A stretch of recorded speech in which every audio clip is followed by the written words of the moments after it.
Doctor Iván, ya puede verificar de su audio, su compartir pantalla, ya tiene la opción. A ver, déjeme ver.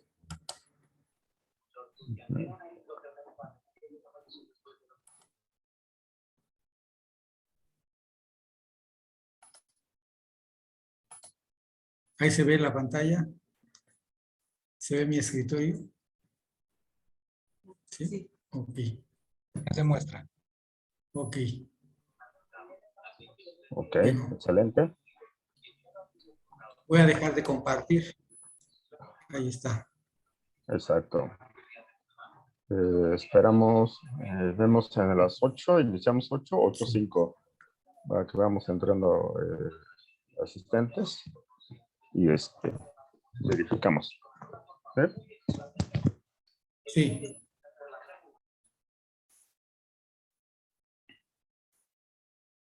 Sí.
Buenas noches a todos. El Colegio de Médicos Cirujanos Mexicanos le da la bienvenida a otra sesión más, donde hoy tenemos un interesante tema, que es normatividad del expediente clínico electrónico. Me presento, soy el doctor Gerardo Villara Cayetano, tesorero del Colegio de Médicos Cirujanos, en representación de la presidenta ejecutiva, doctora María Isabel Labra Villalobos. Iniciaremos esta sesión. Recuerden que esta sesión es gratuita. Quien guste su constancia con valor curricular de 2 puntos tiene un costo de 100 pesos, donde adelante vamos a enviar informes quien requiera de esta constancia. Hoy nos acompaña el doctor Iván Armando García González, que es médico cirujano egresado,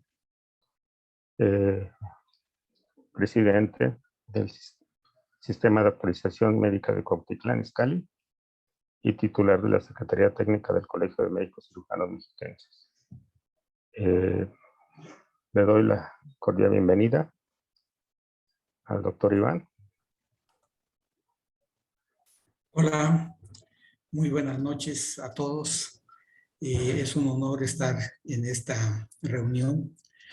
Y bueno, como parte de la educación médica que el Colegio de Médicos Cirujanos Mexiquense pues tiene en su plan de capacitación, pues hoy vamos a ver un tema muy interesante, bueno, al menos para mí. Es un tema administrativo que es relacionado con la normatividad del expediente clínico electrónico. Vamos a ver algunos aspectos históricos de manera muy rápida y luego vamos a ver algunas comparaciones entre algunas normas que estaban vigentes y las que están vigentes y una breve descripción de todas estas para que tengamos una idea de por qué es tan importante el expediente clínico. Pues voy a compartir pantalla y vamos a ver.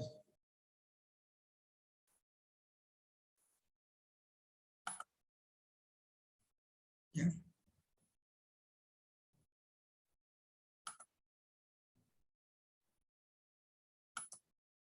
Ya se ve la presentación, ya, ¿verdad? Bien, miren, pues entonces vamos a iniciar con esta breve presentación. Espero sea de su agrado. Pues vamos a iniciar con un poquito de historia, ¿no? De historia de lo que es la historia clínica precisamente, que es una parte muy importante y yo creo que la parte medular de un expediente clínico.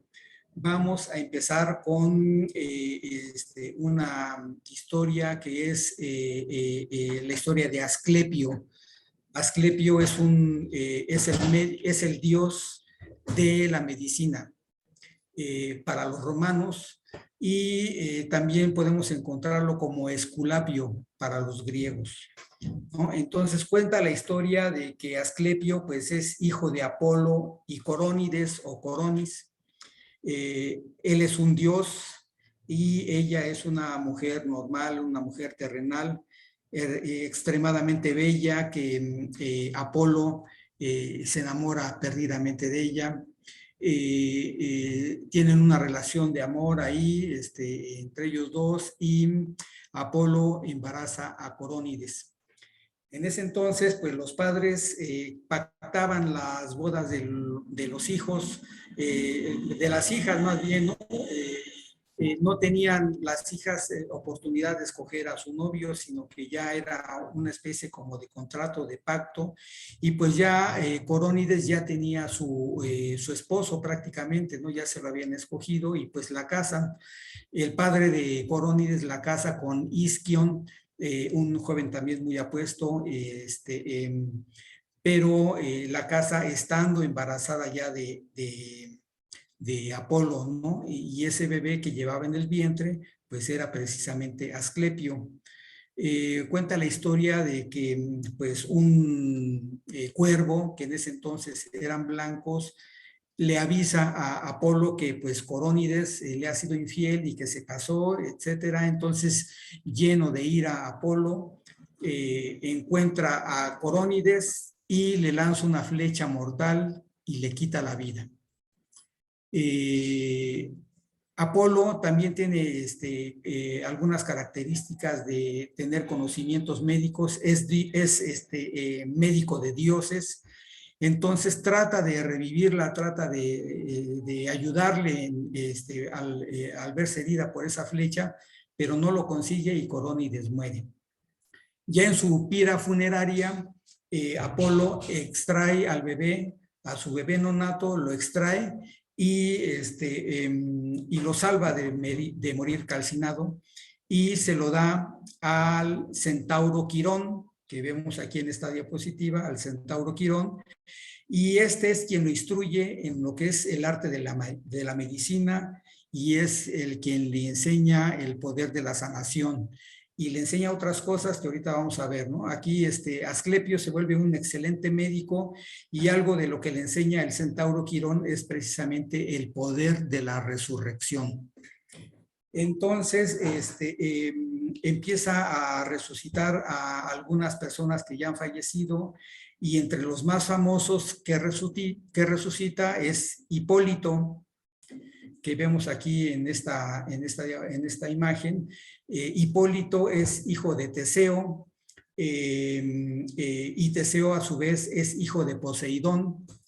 Entonces, Hipólito tiene una madrastra que se llama Fedra. Fedra se enamora perdidamente de su hijastro, de Hipólito, y pues lo quiere conquistar, lo quiere seducir, pero la rechaza. Al verse rechazada, Fedra se enoja mucho y le avisa de alguna manera a Teseo que Hipólito la quiso violar o que la violó. Entonces inventa esa mentira, Teseo le cree a su esposa, esta se suicida. Entonces, lleno de coraje, Teseo le destierra a Hipólito y le pide a su padre Poseidón que le quite la vida. Iba Hipólito en su caballo, en su carruaje, más bien en su carruaje tirado de varios caballos. De repente, al pasar cerca del mar, sale un monstruo con forma de toro, le avienta agua a Hipólito. Los caballos se asustan, se desbocan y inician una carrera estrepitosa. Una llanta del carruaje de Hipólito choca con un tronco, se rompe y sale despedido el hijo de Teseo. Se enreda con las riendas del carruaje y es arrastrado. Perdón, doctor Iván, no se están pasando las diapositivas. No me diga. Espéreme tantito, porque aquí veo que sí están. Ajá. A ver, espéreme tantito. Tengo la primera nada más. Voy a dejar de compartir y no sé qué cosa está pasando porque yo sí las veo. Y a ver, va de nuevo.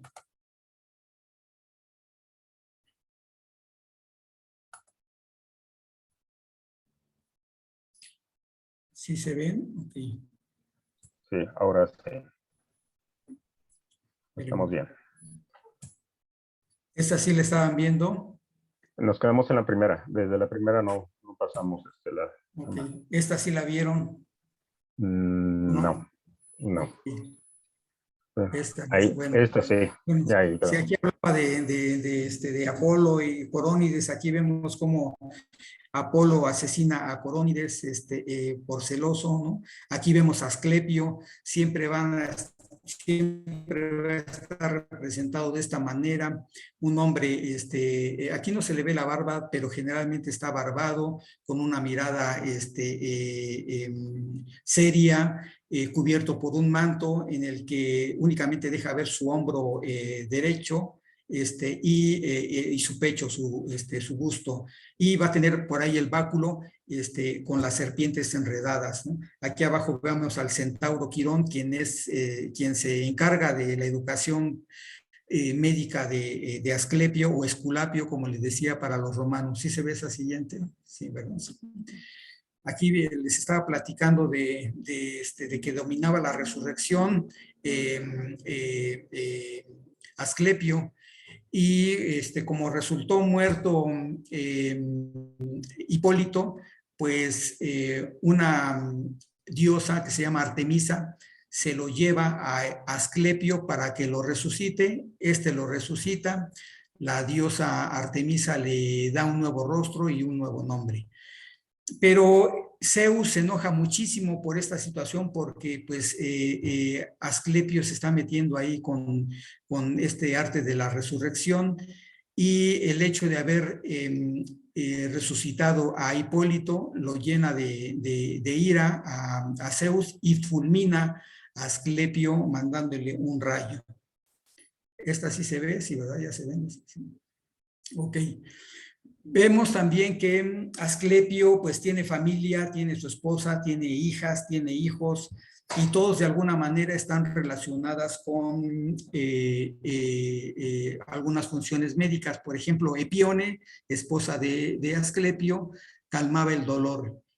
Una de sus hijas, llamada Igea, que de ahí viene la palabra higiene, era diosa de la curación, la limpieza, la sanidad y la prevención. También otra de sus hijas era Panacea, que era el símbolo del tratamiento y de la curación, más bien del tratamiento, en la que curaba casi todo. Telésforo, uno de sus hijos, era símbolo de la convalecencia, y Macaón y Podalirio eran sus hijos, y también eran dioses protectores de los médicos y los cirujanos, ¿no? Hay una obra que se llama La Ilíada, y que cuenta algunos aspectos también médicos. Es una de las primeras historias, o de las primeras obras en donde se encuentran las primeras patografías, es decir, descripciones de las enfermedades.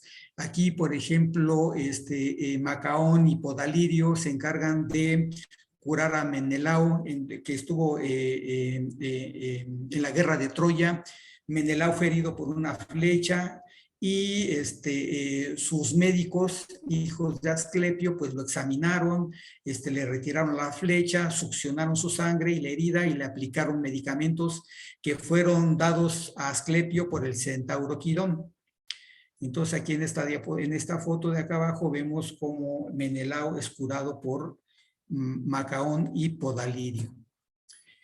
La medicina griega tiene un origen mítico, religioso. Se ejercía en unos templos que se denominaban Asclepión o Asclepiones, en donde los asclepiadeas, o sea, los médicos sacerdotes, se inspiraban y eran orientados por los dioses para hacer la curación. Veían el oráculo y por curar a los pacientes recibían sus donativos. Pero como vemos, como lo resalto aquí, la medicina tiene un origen mítico religioso, ¿no? Esta fotografía que vemos ahí abajo es el Asclepión de Kos, que fue donde nació Hipócrates. Aquí vemos en estas fotos lo que es un templo para Asclepio. Se encuentra en una localidad denominada Epidauro, allá en Grecia, y ahí se encontraron algunas lápidas donde se describe al paciente, el nombre del paciente, y las patologías que en ese momento presentaban, ¿no? Entonces esto también se denomina como una de las primeras prehistorias clínicas. Algo también muy importante de la antigüedad es que en el antiguo Egipto ya se practicaba la medicina y la cirugía, y ya había textos donde de alguna manera se presentaban los casos se detallaba lo que son los procesos, los exámenes físicos, el diagnóstico, el pronóstico y tratamiento de algunas enfermedades, principalmente de heridos de guerra. Esto se encontró en el papiro de Edwin Smith. Este papiro es muy antiguo, está datado cerca de 3.600 a 4.500 años antes de nuestra era. Edwin Smith era un saqueador de tumbas ahí en el siglo XVIII más o menos, y consiguió comprar este papiro a alguien que lo había encontrado. Fue dividido en varias partes este papiro, y él logró rescatar algunas en donde a la hora que hubo la traducción, pues se dieron cuenta de la importancia que este papiro representa para lo que es la medicina. Y como les digo, ya en este texto, en este papiro, pues se detallaban de manera muy fina lo que es el examen de los pacientes. Los egipcios tenían la particularidad de que embalsamaban a sus muertos. Entonces, a la hora de lo que los embalsamaban, pues habría que sacarle los fluidos corporales, pues los abrían y se dieron cuenta de cómo estaba construido el cuerpo humano. Fueron los primeros que describieron cómo el corazón, las funciones del corazón, descubrieron lo que es la circulación y el retorno venoso, describieron el cerebro. Ya desde esa época y todo esto fue documentado en este papiro. Entonces, ya desde ese entonces había ya un registro de todo el quehacer médico de esa época.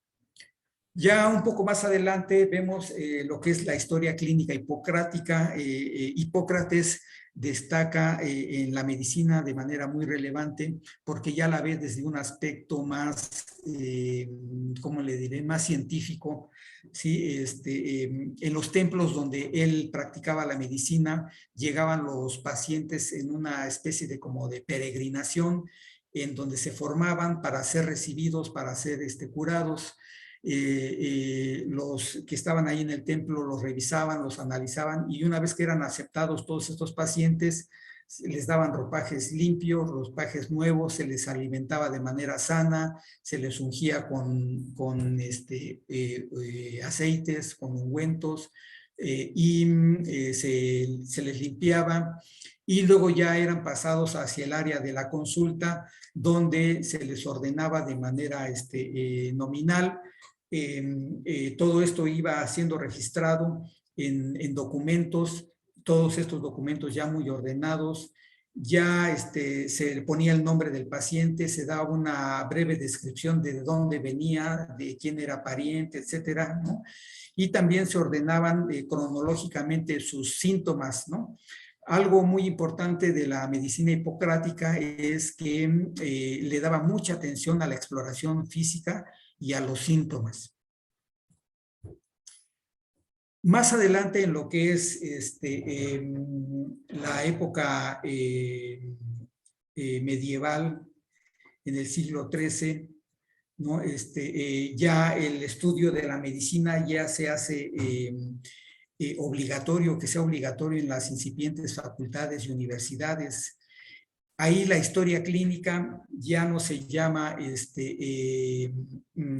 historia, bueno, empieza a denominarse como concilium, así es como se le llama a lo que es la historia clínica, y ya está un poco más estructurada, ya tiene lo que es como título, es el nombre de la enfermedad o proceso morboso, ya también tiene el nombre de la persona y los síntomas que ella presenta, y aparte en otras secciones tiene lo que es pues la cuestión etiológica, la fisiológica relacionada con la enfermedad, la patogenia y las técnicas terapéuticas que se utilizaron en esa época. En esta parte, pues todo el conocimiento científico del médico de la época, pues es plasmada en ese concilium. También los concilium tenían la finalidad de ayudar a los médicos novatos a que entendieran algunas enfermedades antes de ver a sus pacientes ya directamente. Sí, durante el siglo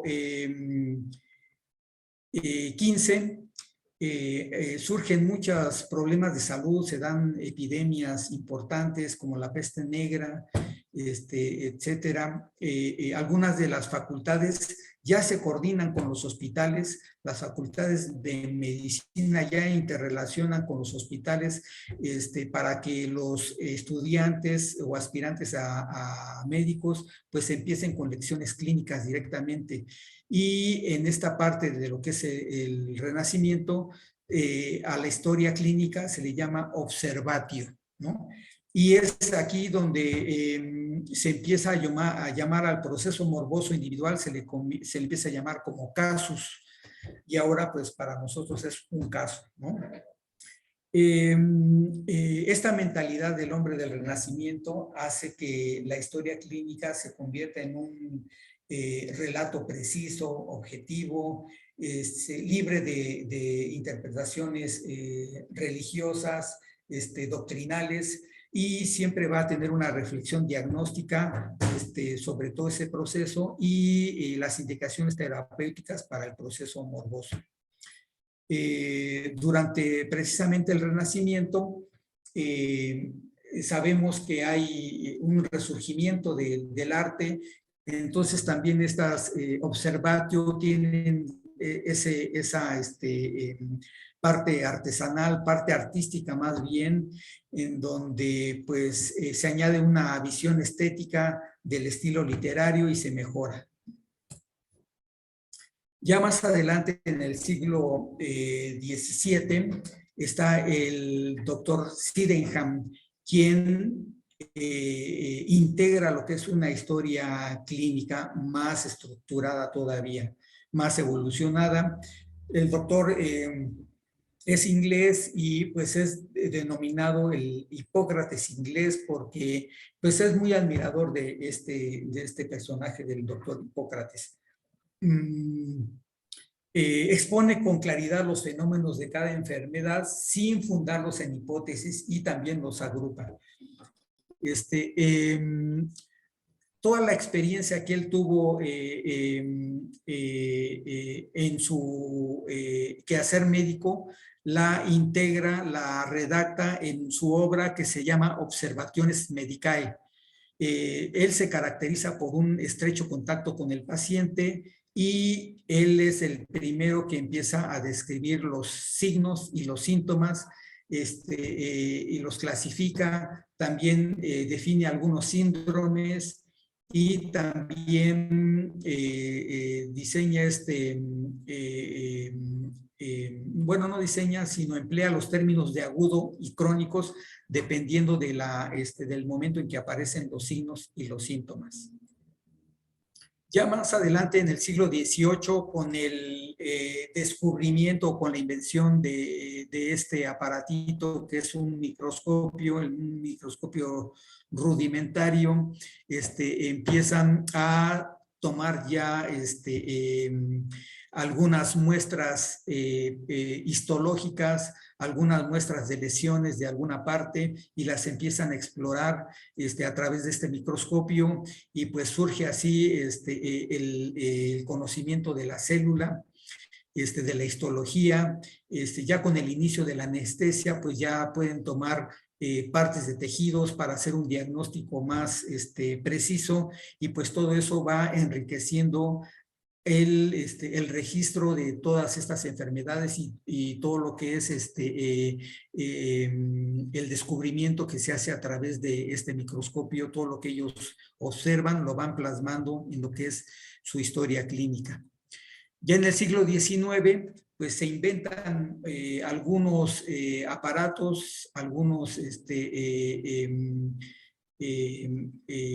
dispositivos como el espéculo vaginal, el oftalmoscopio, el otoscopio, el termómetro, el estetoscopio, el estigmomanómetro y además con las técnicas de percusión de Corbisán y la auscultación del ENEC, pues todo esto va enriqueciendo la historia clínica, va enriqueciendo lo que es la descripción de una enfermedad, por la medición precisamente de los signos, los síntomas, y pues va tomando más forma lo que es nuestra historia clínica, ya más precisa todavía.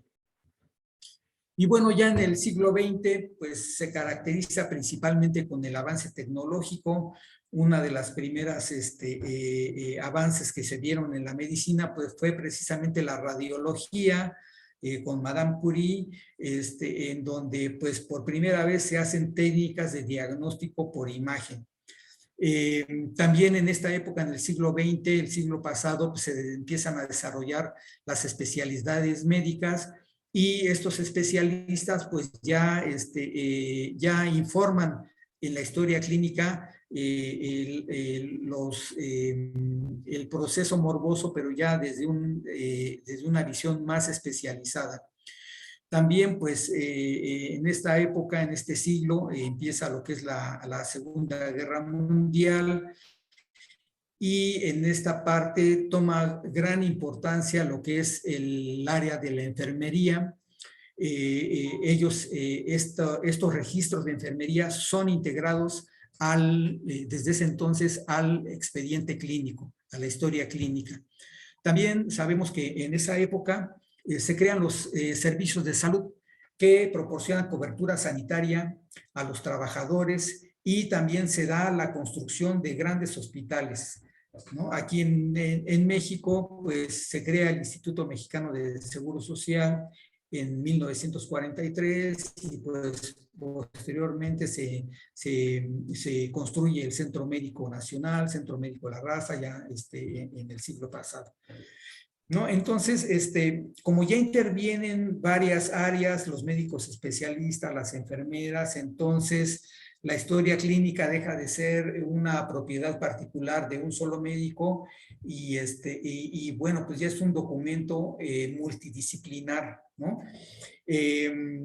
También surge la necesidad, bueno, de que esos expedientes se guarden y se custodien para futuras referencias o futuras consultas en el propio expediente. Bien, hasta ahí parte de la historia, de lo que es la historia clínica precisamente, y ahora vamos a ver actualmente cuáles son las normas que están vigentes. Las voy a resumir de manera importante porque son muy detalladas, es algo muy administrativo, pero muy importante para nuestro desempeño, nuestra labor médica. Les comento que la norma 168 es de 1998, es una norma del expediente clínico, pero el expediente clínico de papel, ¿no? Ahí se norma, se legaliza, se establecen algunos criterios para que el expediente clínico sea homogéneo en todas las instituciones de salud de nuestro país. Sin embargo, pues no visualizaban el avance tecnológico tan vertiginoso que se dio en el siglo pasado, y más ahora en este siglo XXI. Y para eso modificaron esa norma. Más o menos ahí por el 2010 hubo un proyecto de modificación de la norma de 168 para hacer la norma actual, que es la norma 004 SSA3 del 2012 del expediente clínico, ¿no? Es una de las, es la que vamos a revisar principalmente ahorita, de manera muy rápida. Y también están estas normas, la norma 024, una del 2010, y la más actual, la que está rigiendo ahorita, que es la del 2012, que es la de los CIRES, que son los sistemas de información de registro electrónico para la salud, y que tienen que ver mucho con el intercambio de información. Ahorita vamos a hablar un poquito más de esta situación, que es sumamente interesante. Bien, pues ahorita el objetivo de la norma 004 es establecer los criterios científicos, éticos, tecnológicos, administrativos, obligatorios en la elaboración, integración, uso, manejo, archivo, conservación y propiedad, titularidad y confidencialidad del expediente clínico.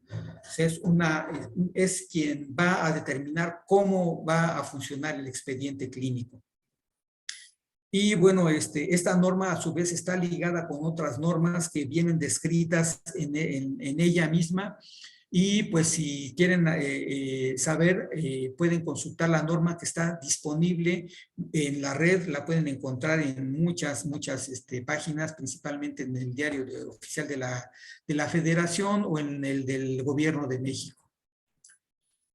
El expediente clínico, pues es un instrumento de gran relevancia para la materialización del derecho a la salud, a la protección de la salud que gozamos los mexicanos, ¿no? Es un conjunto único de información, de datos personales de un paciente integrado por documentos escritos, gráficos, de imagen, en medios electrónicos, magnéticos y de otras tecnologías donde se hace constar el proceso de atención médica, de qué manera intervinieron los profesionales de la salud en el estado de salud de un paciente. Además de su estado de salud, pues también su bienestar físico, mental y social del mismo, ¿sí?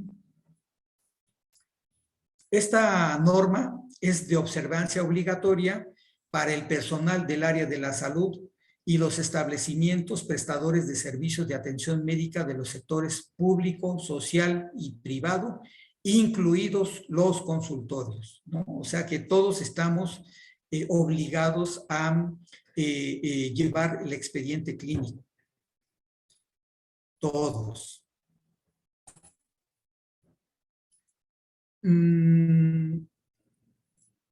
Los médicos y así como todos los profesionales de la salud que intervienen en la atención del paciente, pues tienen la obligación de cumplir todas las disposiciones de esta norma en forma ética y profesional. ¿Qué quiere decir esto? Que para brindar una atención al paciente, pues tenemos que estar capacitados, tenemos que estar actualizados, precisamente para que nuestra atención sea ética y profesional.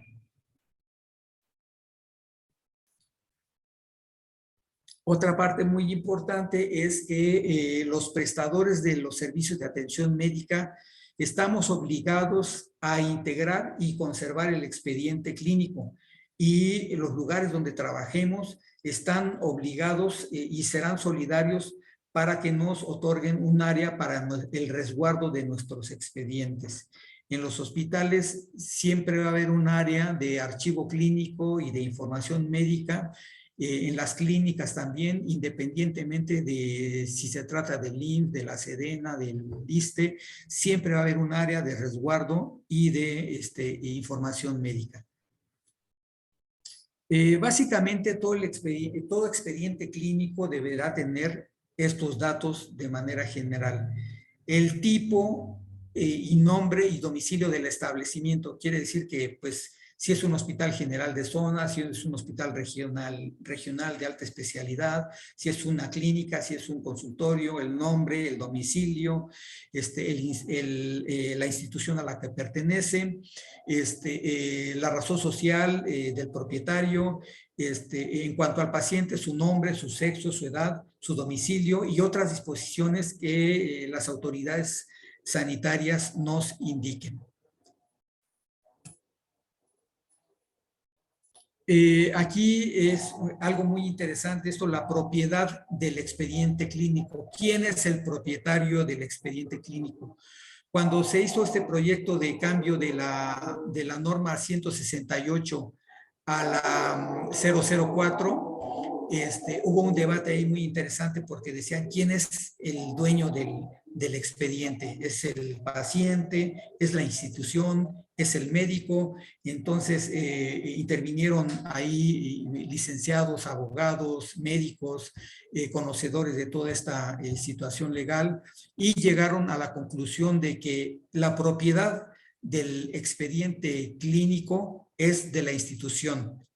En este caso, si usted trabaja en el IMSS, trabaja en el ISSSTE, pues, y usted genera información, pues esa información en el expediente clínico le pertenece a la institución. El expediente es propiedad de la institución. Y si yo como médico particular genero mi expediente, entonces yo soy el dueño de ese expediente clínico. Y el paciente, como aportador de la información, pues tiene titularidad, tiene derechos de titularidad, es titular de toda esa información y tiene derecho a que se protejan sus datos y que sean muy confidenciales sus datos.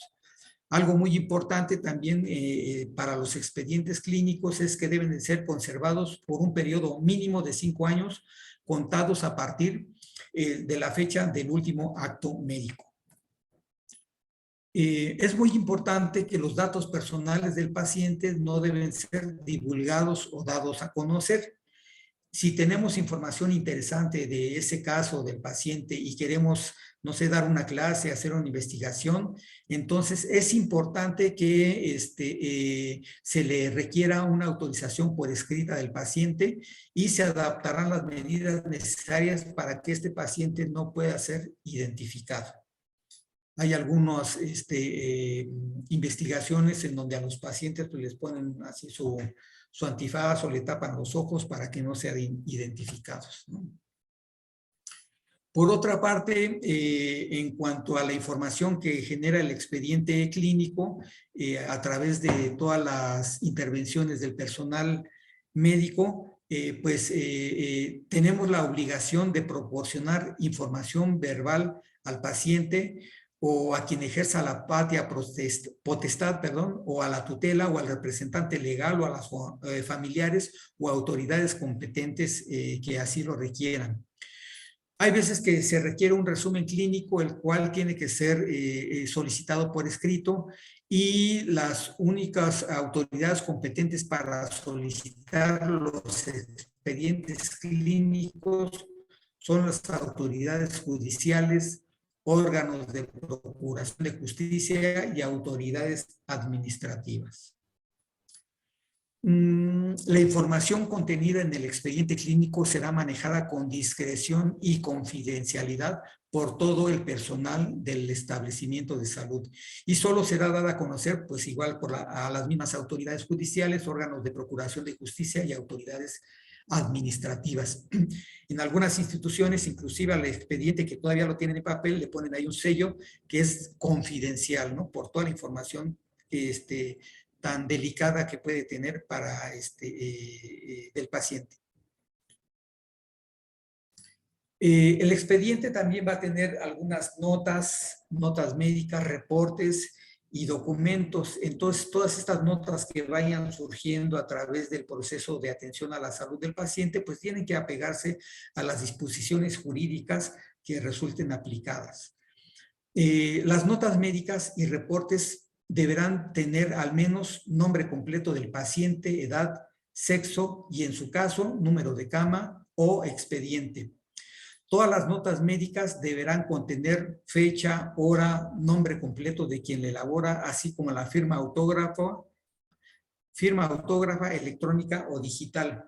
En este caso, por ejemplo, la firma electrónica o digital es precisamente la da cuando usamos un expediente electrónico y al momento de ingresar al sistema con nuestro nombre de usuario y nuestra contraseña, eso ya es nuestra firma digital y todas las anotaciones que se hagan ahí serán nuestra responsabilidad. Por eso es tan importante no compartir usuarios ni contraseñas cuando usemos expedientes electrónicos, porque es información muy delicada. Y algo muy importante es que las notas deben de expresarse en lenguaje técnico médico, sin abreviaturas, sin tachaduras, con letra legible, sin enmendaduras y los expedientes y las notas deben de conservarse en buen estado. Para integrar un expediente clínico se podrán utilizar medios electrónicos, magnéticos, ópticos o de cualquier otra tecnología. Y los prestadores, tanto del servicio del sector público, social o privado, pueden elaborar sus formatos del expediente clínico tomando en cuenta los requisitos mínimos en esta norma. Esto quiere decir de que pues yo si tengo mi expediente y quiero hacer un formato de nota médica, pues puedo yo hacerlo a mi gusto, siempre y cuando cumpla yo con todos estos requerimientos que se están mencionando. El expediente clínico en un hospital, por ejemplo, pues está integrado por diferentes notas de los diferentes servicios de consulta general, de especialidad, de urgencias, de hospitalización, etcétera, ¿no?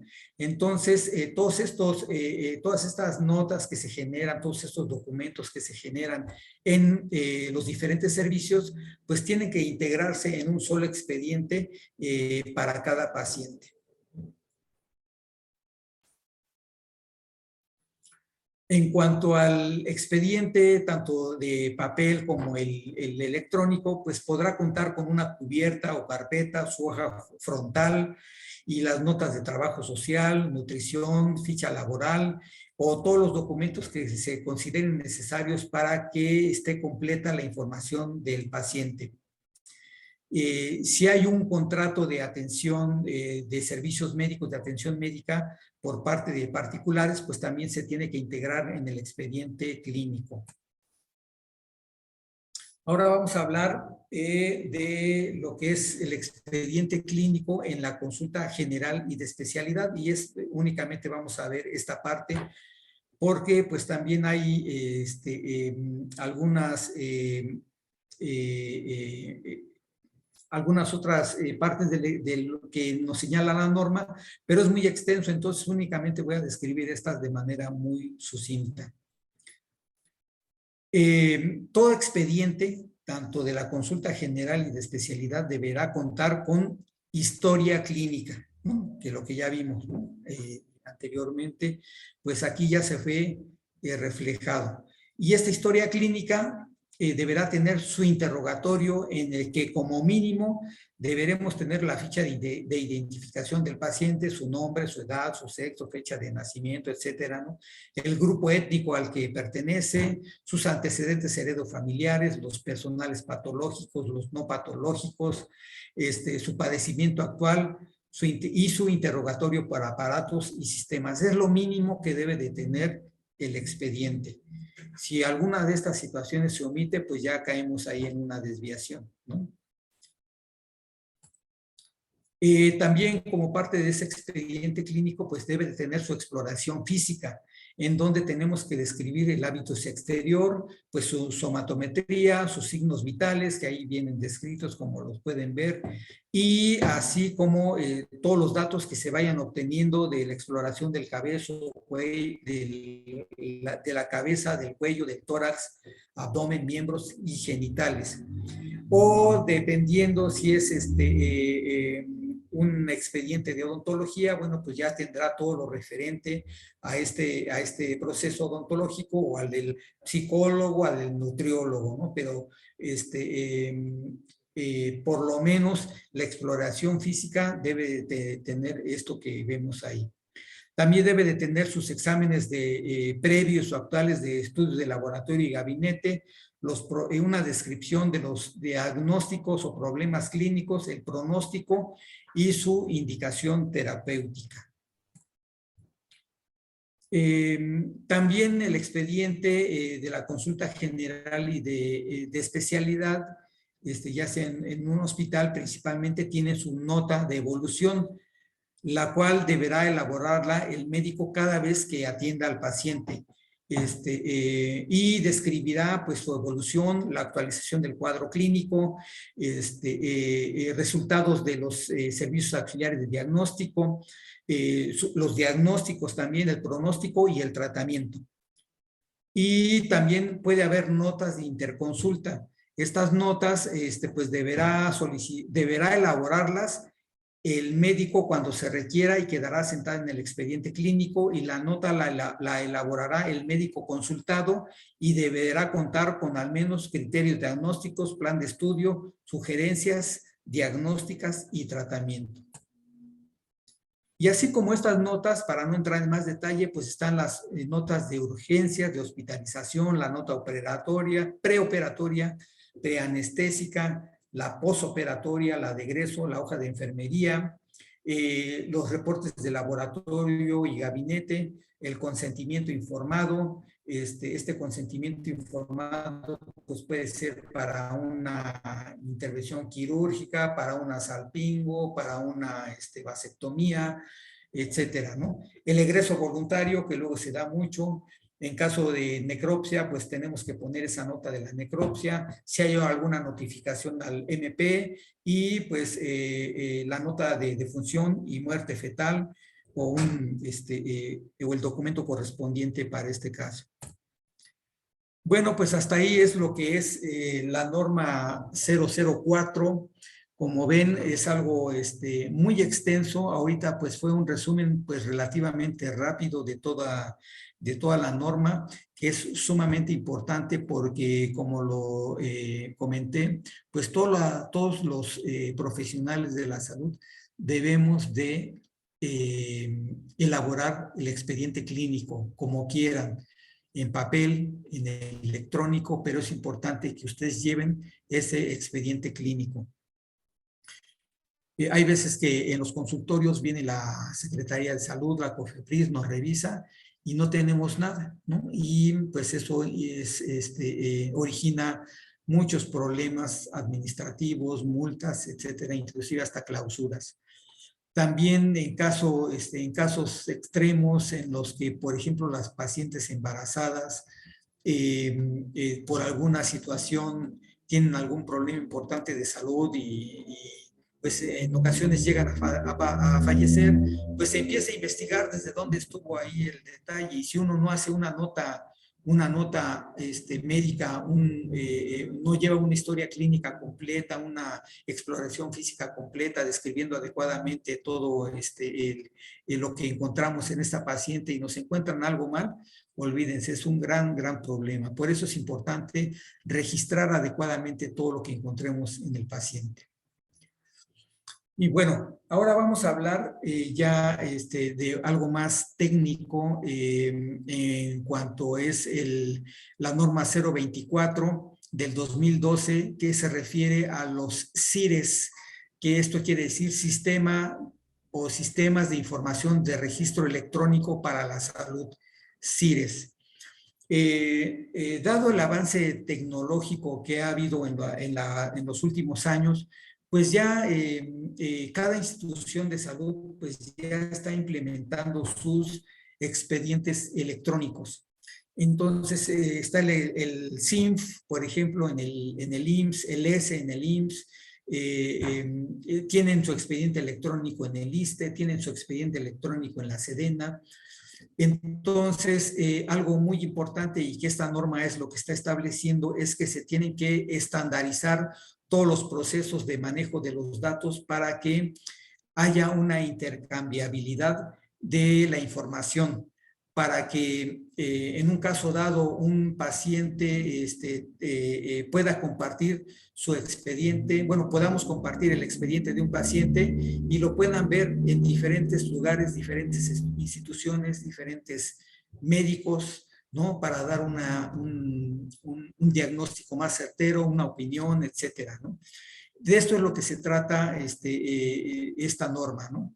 Entonces, los CIRES son sistemas que permiten capturar, manejar, intercambiar información estructurada e integrada del expediente clínico, con información geográfica, con información social y financiera, y de la infraestructura que documente la atención médica prestada a un paciente.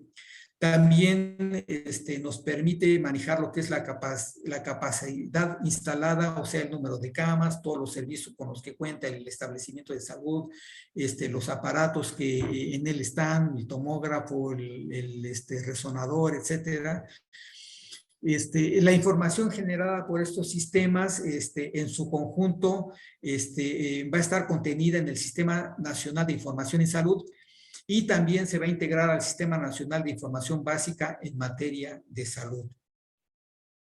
Es obligatorio en todo el territorio nacional, esta norma es obligatoria en todo el país y es obligatoria para todo el Sistema Nacional de Salud, llámese público, llámese privado.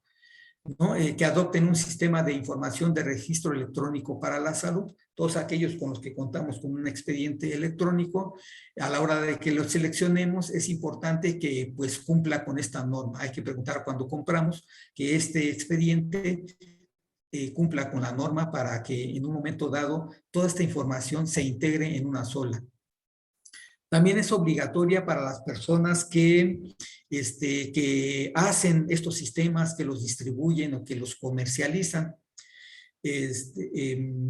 Pues básicamente eso. Y es, como les digo, para todo el sector público, tanto, bueno, para todo el sector de salud, tanto público como privado.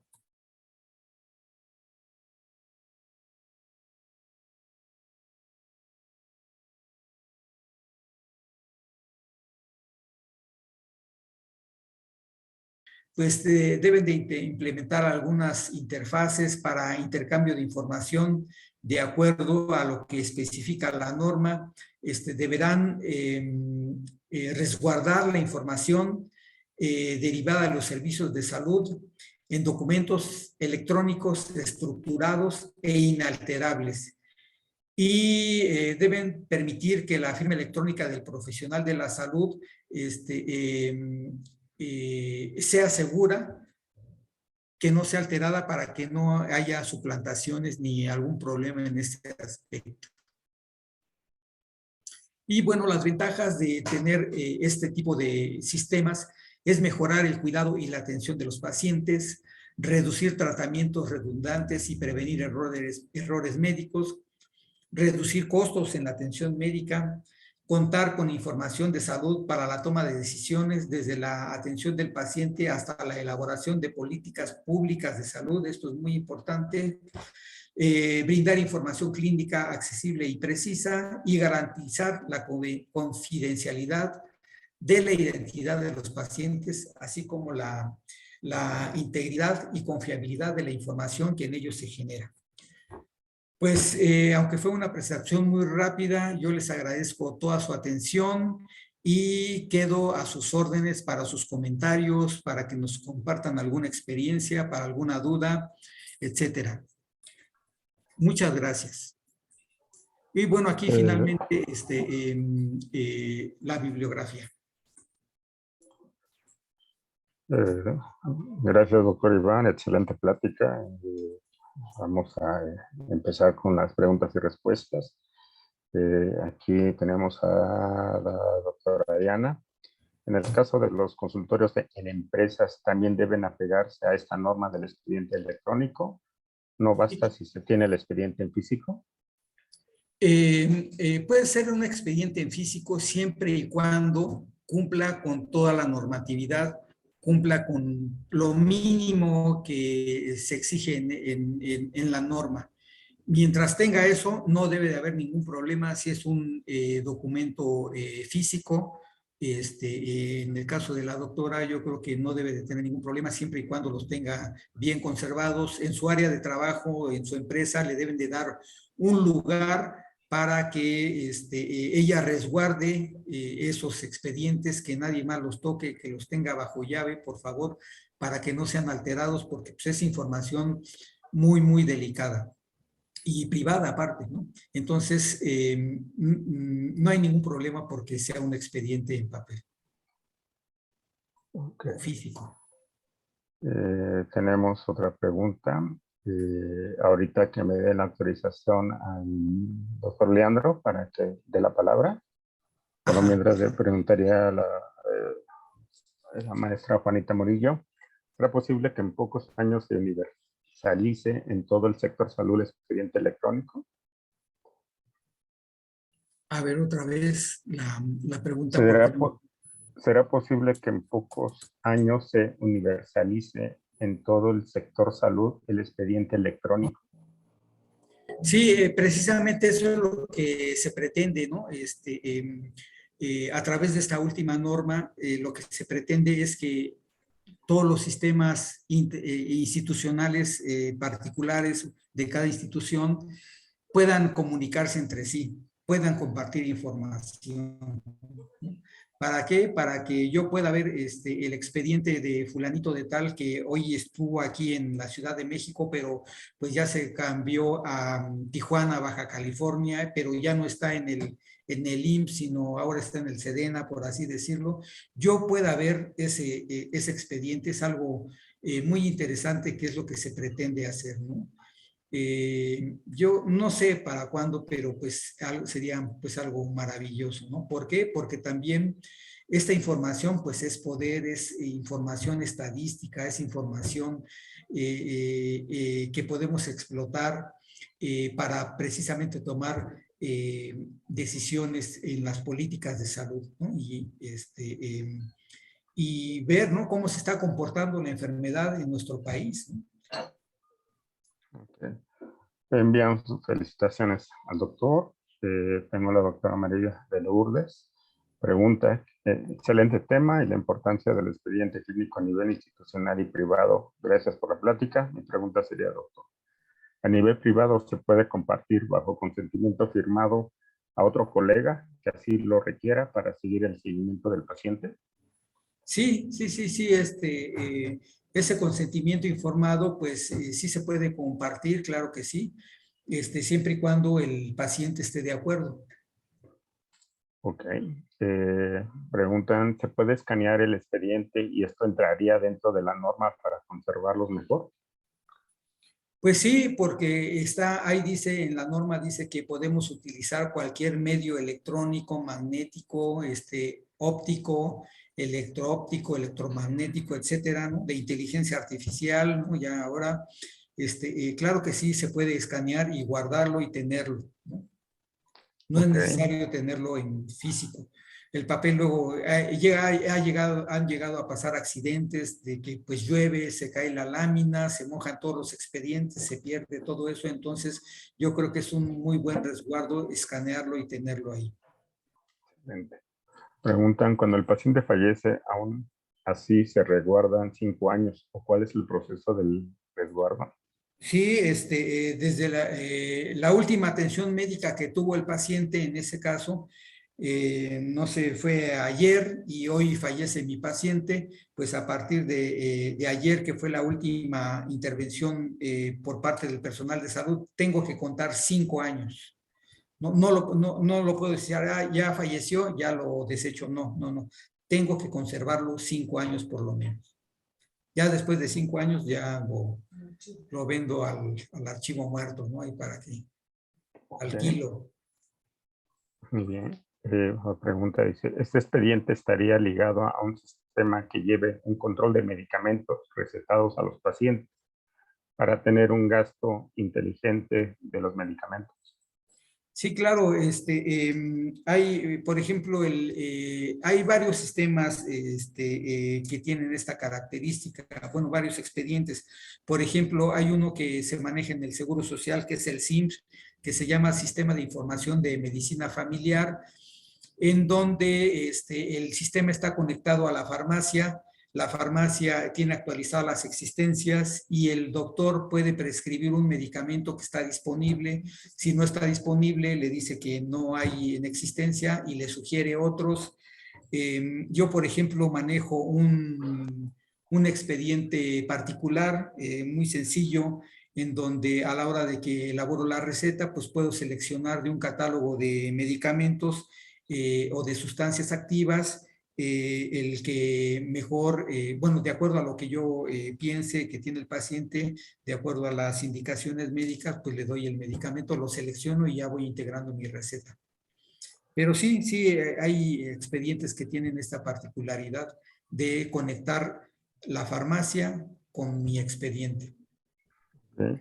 Preguntan, dice, ¿hay alguna plataforma gratuita para elaborar expedientes electrónicos? ¿Cuál nos recomienda? Muchas gracias. Pues sí hay varias, pero realmente ahorita no he tenido experiencia con las gratuitas. Una vez bajé una, pero estaba muy limitada. Me la dieron gratis por un tiempo y luego ya tenía que pagar, ¿no? Ahorita pues es relativamente costoso. Por ejemplo, hay unos que cuestan alrededor de 5,000 pesos el año. en donde uno puede subir cualquier tipo de información, la cantidad de consultas que uno quiera, puede inclusive emitir recibos de honorarios, ¿no? Timbrarlos, etcétera, ¿no? Yo les recomiendo que pues busquen uno que se adapte a sus necesidades, y yo creo que los de paga pues son los mejores, los más completos. Hay muchísimos, muchísimos expedientes que ofrecen en la red, en el Facebook. He visto que me anuncian varios, pero pues es cuestión de que chequen, ¿no? Yo, por ejemplo, manejo uno que se llama Medical Manic. Lo acabo de renovar por 6 meses y me costó cerca de 3,000 pesos esos 6 meses. Pero pues hago mi receta, me manda el SUIBE, ¿no? El reporte de enfermedades infectocontagiosas. Pues puedo hacer videoconsultas o teleconsulta, como le dicen. Está muy completo, yo creo, ¿no? Pero pues es relativamente caro, ¿no? Pero bueno, luego les gusta mucho a los pacientes porque luego me dicen, el doctor tiene mi expediente, el doctor ya tiene mis datos, ¿no? Y sí, tengo pacientes desde 2014, 2000, que fue cuando empecé a utilizarlo, y pues ahí están los expedientes y todo lo que en ese momento les encontré. Luego les platico, usted vino por esto y por esto y por esto. Ay, sí, doctor, ya ni me acordaba. Pero sí, busquen uno que les guste, ¿no? Hay muchos. No podría yo decirles este o aquel, ¿no? Publicidad. Bien, aquí preguntan, dice, ¿qué pasó con la ley de transparencia? ¿Y opina con los datos personales, doctor? La ley de transparencia y datos personales. Bueno, esta norma, a su vez, está ligada con otras normas, precisamente con la de transparencia y datos personales. Es muy importante, como se mencionó en varias ocasiones ahí durante la presentación, de que pues hay una confidencialidad de los datos, ¿no? No, muchos de nosotros tenemos acceso pues a los expedientes de los pacientes, digitando su número de seguridad social, por ejemplo, en el IMSS. Yo puedo ver prácticamente cualquier expediente. Entonces, pues eso también me hace responsable, me hace, pues sí, responsable de que esos datos son confidenciales y que yo no los tengo que divulgar. Pues es algo muy delicado también, es difícil controlar eso porque hemos visto fugas de información, ¿no? Entonces, yo creo que ahí lo que impera, pues es la ética, ¿no? El profesionalismo de cada uno. Okay. Si se tiene en electrónico el expediente, ¿me puedo deshacer del expediente físico o debo esperar los 5 años? Pues ahí es una mezcla de los dos. Yo creo que podría, pues deshacerse del expediente electrónico, pues es difícil, ¿no? Porque generalmente no lo tenemos directamente en nuestra computadora, sino que toda la información está en un servidor. Ese servidor puede estar, no sé, en Monterrey, en Guadalajara, no sé, en otra parte. Es difícil deshacernos de esa información, porque ya quedó grabada, quedó guardada, quedó resguardada. Yo creo que en cuanto a ese expediente electrónico, pues ese hay que conservarlo, ¿no? No ocupa ningún espacio, no nos ocupa memoria en la computadora, y para eso estamos pagando también en un momento dado, cuando estamos pagando, para que pues nos guarden esa información. Y el expediente en papel, pues ya una vez pasados los 5 años, pues lo puede desechar. ¿La firma del paciente en su expediente también sería de firma electrónica o tal como lo hará el médico? A ver, no escuché bien.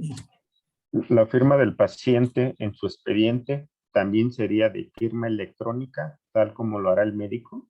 Sí, hay algunos, por ejemplo, algunos documentos que, por ejemplo, el consentimiento informado, ese formato lo tiene el sistema que yo utilizo.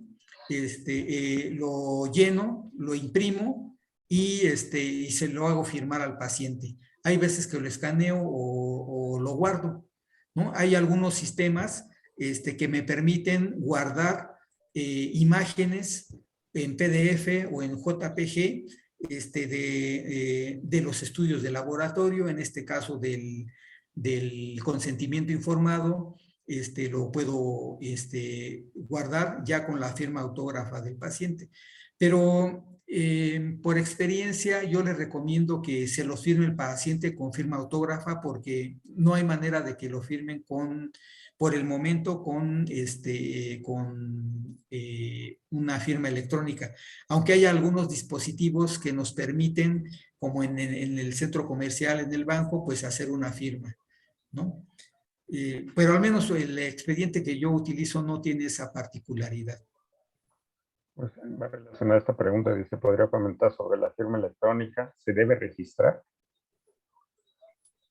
La firma electrónica, por ejemplo, mi firma electrónica es cuando yo ingreso a mi sistema con mi usuario y con mi contraseña.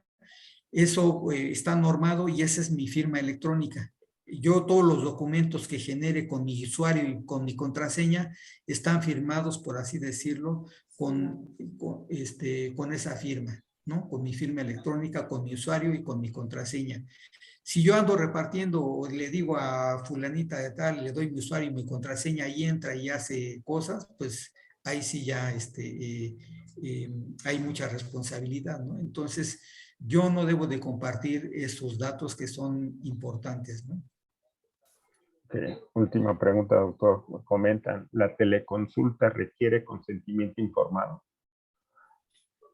Pues no es no necesariamente la teleconsulta, pues te la solicita el paciente, ¿no? Y tú a través de tu sistema, pues la otorgas, no requiere de consentimiento informado, eso no está en la norma, que la teleconsulta tenga que estar con consentimiento informado, pues es una consulta a distancia. Ajá, sí, no es un procedimiento, por así decirlo. Ok.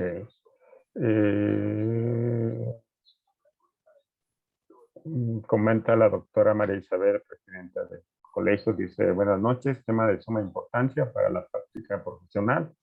Podríamos tener acceso a un expediente electrónico si se contratara para los médicos colegiados a un costo menor y que se pudiera hacer un taller teórico práctico, ya que existen muchos, ya que se requiere de práctica y conocimiento de tecnología. Comentario, muchas felicidades. Pues sería la última pregunta, doctor. No sé si quisiera agregar algo más en esta excelente plática. Pues yo creo que la información que se genera a través de los expedientes clínicos, pues es muy importante. Desafortunadamente, pocos usamos el expediente electrónico, pocos hacen sus expedientes en papel. Entonces, cuando son hechos en papel, pues la información no fluye.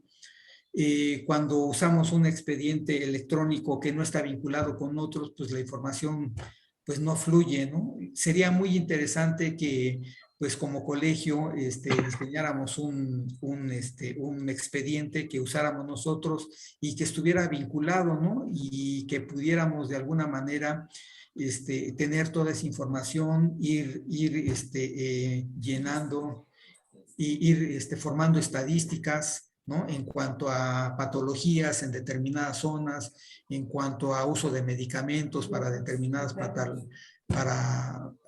determinadas patologías, ¿no? De alguna manera, pues, incidir ya como un gremio fuerte, pues, en las políticas de salud que rigen nuestro país, ¿no? Es un excelente tema, queriendo no como colegio tratar de hacer esto importante, o el proceso que comenta, nadie lo hace, ni en lo personal. Entonces, queriendo no, si sería un buen tema, tanto para el colegio y para los médicos, ¿no? A todos nuestros colegiados, para que sería interesante, ¿no? Sí. Gracias, doctor. Interesante la plática. Vamos a enviarle su constancia de participación. No sé si desea agregar, sino para darle la palabra a nuestra presidenta, la doctora María Isabel Laura Villalobos, que quiere comentar algunos puntos. Pues muchas gracias y buenas noches. Nada contrario, doctor. Le doy la palabra a la doctora María Isabel Laura Villalobos. Muchas gracias, doctor Villagra. Muchas gracias, doctor Iván Armando. Nuestro consejo directivo que estamos al pendiente y tratando de llevarles este tipo de información. Tenemos en puerta seguir trabajando con este tema con el doctor Iván Armando para que de alguna manera sea otro de los beneficios que tengamos como médicos colegiados. Y como dijo el doctor Iván Armando, tenemos que ser mucho más estadística, estar a la vanguardia y este tema, digo, como médicos colegiados, pues de alguna manera estar intercambiando también este tipo de información tan valiosa.